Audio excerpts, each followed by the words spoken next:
However, I feel like the way that the game has kind of evolved over the last decade or so, that everyone thinks that going to a trainer and training is where everything is. But it's kind of a money grab because these kids can build these skills at home by themselves. They can do it in the gym and practice with their coaches. It's just a matter of will and want to me. Yes, having more money and affording a trainer who has coached some of the most elite athletes, would that be beneficial for some of the girls? Yes. However, the way that the game is so cookie cutter and moves that everybody wants to Euro, everyone wants to do the same moves. When you see kids out here now, they kind of all look the same because they're all being trained the same. If more kids kind of zeroed in on, let me work on my ball handling, let me work on my passing, let me work on my want and will to rebound, let me work on my defense and defending and learning how to stop someone. If we just narrowed in on those four skills, what do you need a trainer for?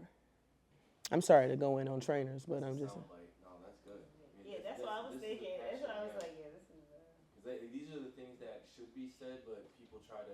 Well, they are making money in their own way, you know. Like it's still you still got to get paid for a job. No, I mean, But it I'm goes saying it's against not the. created equal. Sometimes it goes against the grain of coaching.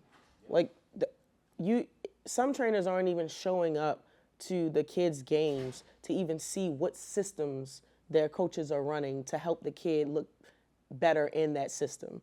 Oh, you guys run high screen and roll. I'm gonna work on you flashing and wanting being confident receiving the ball in the middle of the floor or screening and rolling or teaching you how to slip the screen so you can be more effective to your team.